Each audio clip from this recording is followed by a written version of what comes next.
Okay, Collision. Now, I want to say this. I'm leaving the title I have right now. I think I left it as good matches and somewhat of a build for somewhat of a build. That I think that's what I wrote for my title. Unless I'm going to change it. But if you're going to be honest, what do we have here? We have a show that had some good matches, good vid packs, good segments, good interviews to a certain extent, but it's not building to the pay-per-view, it's building to Fight for Fallen. We got more almost building into Fight for Fallen than we do for All In. And I do believe that's due to the fact that this is more towards trying to build more interest on that day for the Maui Food Relief Fund. Now, I know there's going to be some people say, what? Why are they doing this? Why don't they build more into the Fight for the Fallen than for All In? Well, they're trying to build more interest to Fight for the Fallen because all proceeds are going to the Maui Food Bank Relief. Since literally Maui has nothing on the island. 90% of the island's buildings, most of the vegetation, and the historical monuments are gone. They got nothing. They have to rebuild everything, counting on what they're going to rebuild. So they just want to give them something. That's what I see it as. It does take away a little bit from All In, but if it's for a good cause, I will take it for what it is. I don't know what just Alex is going to think or JD, even if they're even talking about it. But that's what it feels like, that most of this is going to Wednesday, and the remaining little bit is going to Sunday. And they're doing it mainly Wednesday for the relief fund to make people donate as much as they can. So that's what I think. Now, opening, we're supposed to have a Samoa Joe match. And I'm not going to go through all of this. I'm just going to go through most. Samoa Joe was supposed to have a match with Golden Vampire, but he got his ass whooped. And it was CM Punk. And I noticed the way the guy was shaped, I'm going like, wait a minute, is that CM Punk? And then when he gave Joe the knee to the face in the one of the turnbuckles, I knew it was him. And he says, challenge accepted. Now, I got to say this, I got to be honest, because I tried this earlier, and I called Ricky Starks Vicky Starks. I actually had an aunt named Vicky. So the names, it kind of mixed together. I don't know why, but it just did. But Ricky kind of upsets me due to the fact that we were supposed to have something with CM Punk, Ricky Starks, and Ricky the Dragon Steamboat, and that's been put to the side. Particularly that Ricky Starks in his segment saying that he didn't have 30 days, that he's been screwed over by management, it's 28 days, and you only done already half of that now. He's still a manager, and when he gets back, he's going to go to war. Now, the question is how much of a war we're going to have. Is it going to be a war against CM Punk or someone else? I don't know. Since they literally stopped the feud in mid-sentence, in a sense. It's like as they're going through the sentence, they cut it off. So we're not doing anything with Ricky Starks. We're not doing anything with CM Punk. We're not doing anything for Ricky the Dragon Steamboat. I don't know. But that's the way it is. And as a manager, to prove that he's still a manager, he came out and he basically managed Big Bill. Who did Big Bill go up against? Big Bill went up against Drake Neal. I believe his name was Drake. Was it Drake Neal? I think. Don't remember. Due to the fact he just got destroyed. He was supposed to be a fan favorite. He was annihilated. There was not even a chance. And that was it. Do I think that's always good to see they're annihilating really popular people from those areas? I'm going to say this. There are times where it's okay. And other times where they're not. I can't say yes here. I can't say no. If they stay in one town long enough for more talent from the nearby promotions, independent promotions, to bring them in, then I would say that's not always the right thing to do. Look what Ric Flair used to do. He would go from one promotion to another. Yes, they were part of the alliance, but he would wrestle them.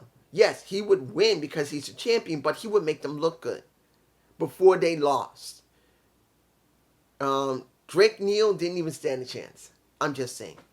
Now, let's go with... Now, when it comes to Iron Savages, I'm not going in order.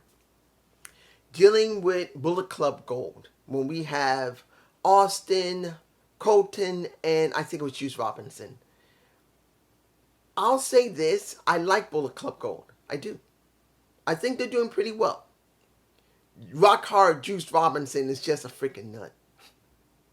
But I want to say this during the match. What was that when I saw, I believe it was Austin, or was it Colton? No, Colton.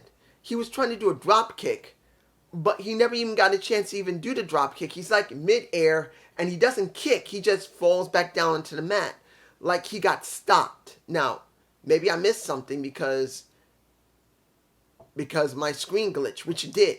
So I don't know if there was a kick or not. It looked like there was no kick. But from what it looked like, he didn't kick.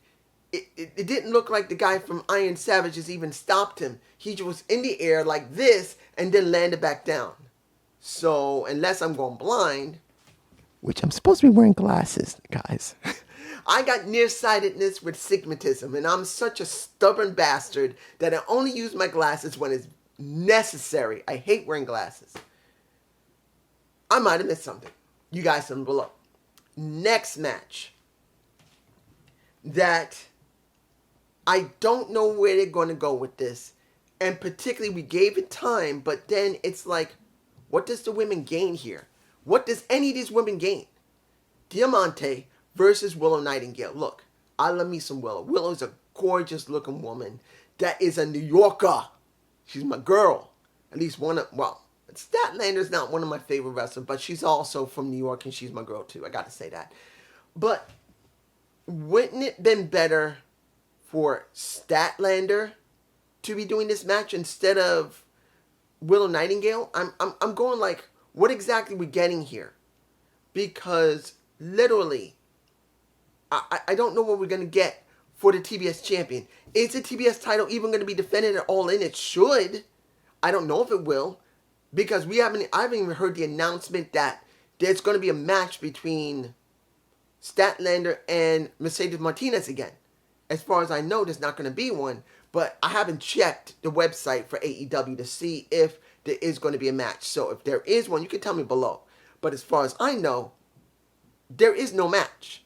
So I'm going like, aren't you supposed to be building your TBS champion? Or am I missing something here? You guys tell me below. And it was a fine match. I didn't have a problem with it. Willow's over like stink. I think she's one of the most popular women there. But with almost no storylines, unless, like I said again, they've already set up the match between Mercedes Martinez and Chris Statlander, which I don't think they have. This really didn't mean anything. Unless they're going to do a tag match at All In. That's if they're going to do that. Or are they going to have it at 0 hour? Well, I don't know. You guys tell me. The Book of Hobbs. I know I can talk about the match. And there's no reason to talk about the match. Honestly, there's no reason. It wasn't very long. And pretty much that guy, I think his name is Kevin Zuli. He was destroyed, just like what happened with Big Bill.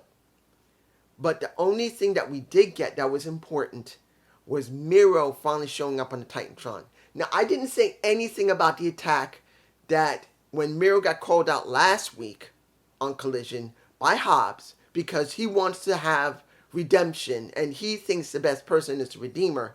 I left it because I wanted to see where they're going to go with it. I didn't actually forget. I just left it. Now, was the video good from Miro? It wasn't all bad. He talks about how I feel sorry for my lady. I pretty much understand you. Me and you are the same. You have a God and I am godless. But soon you will be praying to me because I want to take the place of my God. And I will teach you redemption. And that's mainly after the Redeemer saw that Hobbs put the game over, as it used to be called, the redemption, I believe he calls it redemption now, of his move, the Cobra Clutch. Camel Clutch, sorry. Let me give it to you like this. Am I interested in this feud? Not yet. We need more. Would it be good on the All In? No. I'm going to be honest here. If this happens at All In, it would make sense because it's one of the feuds they have they're trying to build into. You got two monsters and a Hobbs and a Miro. But it's so short. It's so rushed. There's almost nothing there. Guys, how many weeks has it been? 2? Maybe? Maybe 2 weeks since he got... It's been only 2 weeks. We're going to have one more week. That'll be 3 weeks. There's nothing here. This needed over a month build. 1.5 at least would be the bare minimum for this. I want to see the Redeemer go up against the Book of Hobbs. I wish they had built this up, doing vid packs against each other, fighting one another, having separate matches where the other one might come and interfere. Something. This is too short. There's nothing here for these guys. They deserve better. This is one of the problems they have in AEW, that a lot of big wrestlers like Big Bill or Lance Archer, or in this case, Miro, who got over like stink but then got hurt, and then when he came back, they didn't really have anything for him, and then he went away again and then came back again, and then Hobbs, who was doing well as TNT champion, and they took the title off him. They hot potatoed that damn title, which made no damn sense. It just wasn't necessary. Honestly, what a waste. I'm just thinking they deserve better. I'm just saying.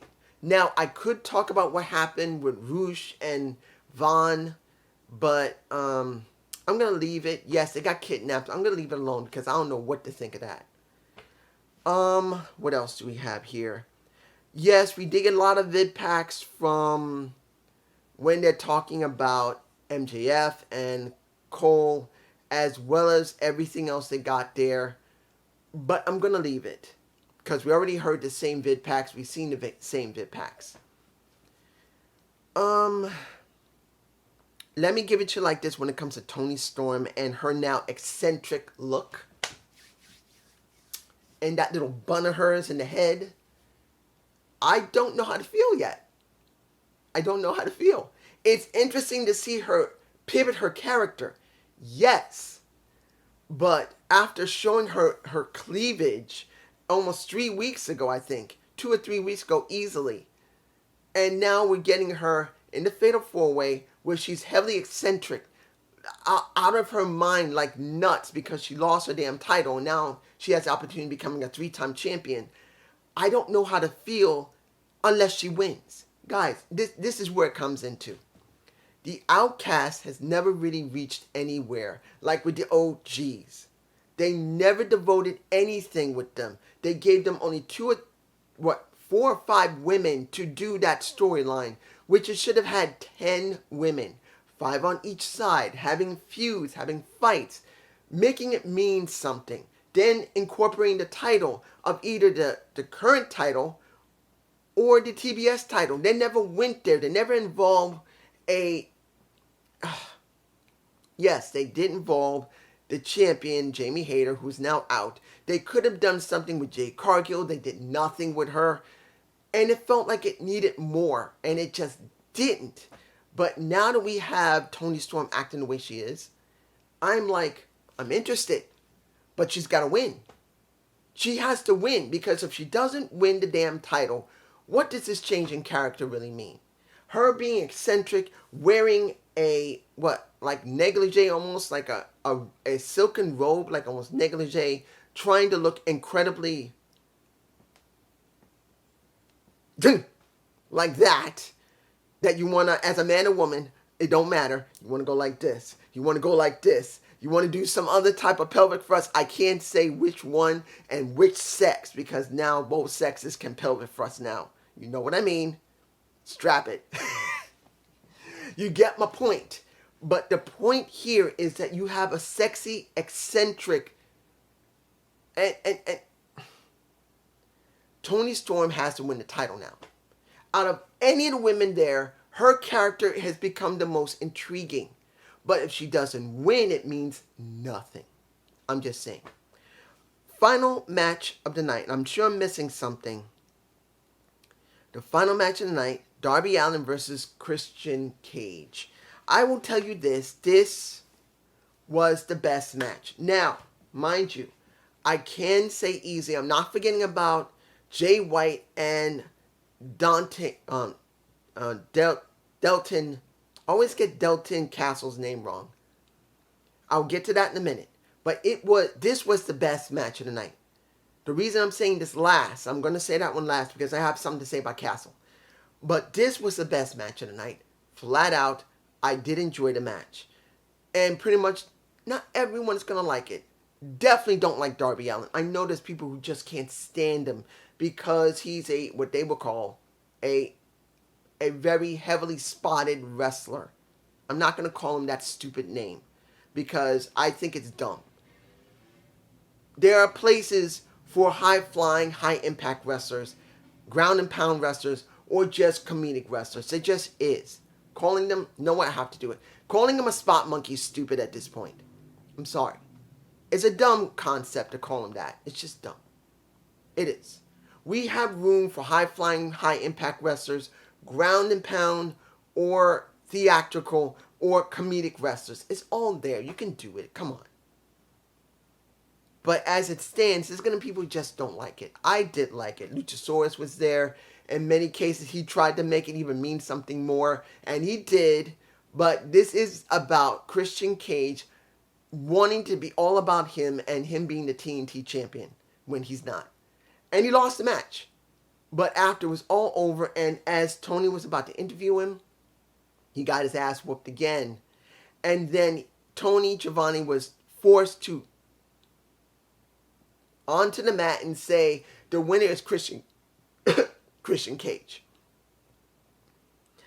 I love how Christian Cage is working this. It is great. And I do have something to say about Edge. I'm going to say it after I talk about Jay White and Dalton Castle. I will. I'm getting Dalton's name. But I love this match. It was great seeing Christian the way he was. It was great to see he did an homage of the spear. He did it. That's just a little possible tease. Possible. I'll get to that in a minute. But this is what we got. Now, first match that we got on the show. Jay White and Dante Castle. I gotta say this about Dante Castle. I wish they would show him more on the main roster than in ROH. Honestly, he has the most unique thing I've ever freaking seen. Ever. The only thing that comes look, he's like this. The only gimmick I've ever seen that comes close to this, or a couple of them, have been The Godfather, when he has his hoes, Shawn Michaels, when he had the girls with him, and one other person who was always, I remember as one of my favorites as a kid, was Brutus the Barber Beefcake, and his gimmick of being a barber, and having the barber shop. That's what I get with him and the boys. Some type of gimmick where it is stupid as hell, but funny, but he can still wrestle. And I really wish he would be more on the main roster. Yes, they did say he's going to be more on Collision, and I hope that's permanent now. I don't want to see him on ROH TV unless it's a pay-per-view when they pull him back. That I don't mind. But here he should be on Collision. This is where he belongs. Yes, he did lose because Jay White did beat him. And the last thing he did was reaching out, as you saw from the screen, trying to get up, but he couldn't. I like that little flair of, I can't kick out, but I'm going to use my hand. That's workmanship right there. I don't mind it. For me personally, if Castle was staying on Collision, I will be fine with it. I want to see him on there. Now, the last thing I'm going to talk about is Edge. Yes, I know about Edge's contract being done literally now. He's finished. Unless he re-signs a new contract, he's not signing an extension. He has to sign a new one. He's done. Do I believe he will be at All In? I don't know. I'm not going to think about if he's going to be there All In or not. Yes, we did get the spear from Christian Cage. That is an homage to his friend that he's known for so many decades, more than 30 years, knowing a pretty much they've been friends since they were teenagers. They broke into the business together.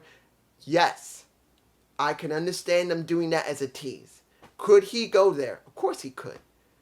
And there's nothing Vince can do about it. Nothing. And I did see the video after his last match with Sheamus, which was the best thing of the show and the only thing that mattered on the show, and everything else was nothing. Guys, like I said in my SmackDown review, there was nothing there. That show had practically nothing on it. Yes, I love Eli Drake. Yes, that we did get a little bit development going into the next pay-per-view. But honestly, I'm telling you now, there was nothing else left. Nothing. It was about Edge, and that was it. So now the Edge is probably finished with the company unless he resigns. Would he go to All In? Maybe. Or would he retire? Definitely could. He's had 3 good years of wrestling. 3 good years of wrestling. He signed again in 2020, I believe. So he's been wrestling 3 years. If he wanted to go off on his own terms, he just did it. He did the last match with the guy who got him back into it, and he meant it. But could this be the end of it? I don't know. Does he deserve to just retire peacefully? Of course he does. Hopefully he'll do better than a Ric Flair who freaking fell asleep on the damn apron on his last match last year and then was stupid enough to say it on a podcast only a few weeks ago. And many people say, why are you getting upset? Well, guess what? A lot of people paid a lot of money to see him do that damn match. They paid a lot of fucking money for that. And they saw most of that match of him sleeping on the damn apron and on the ring skirt. I don't blame people for getting pissed off at that. They should be pissed. But for when it comes for Edge, I'm not angry. If he's finished, I'm glad for him. If he goes to AEW, that will change up everything for AEW, depending on if they book him correctly. That's if they do. But it's just me. Peace. No, I'm not going to put any images up. I'm just going to upload this right now straight. I hope you don't mind. Particularly that tomorrow, Wrestleverse United 2, When the Bell Tolls, I believe that's the name of it. I can't remember. It's just Wrestleverse 2. Wrestleverse 2 United. I don't remember what the rest of it is. When the Bell Tolls, I think that's it. I can't remember. Peace.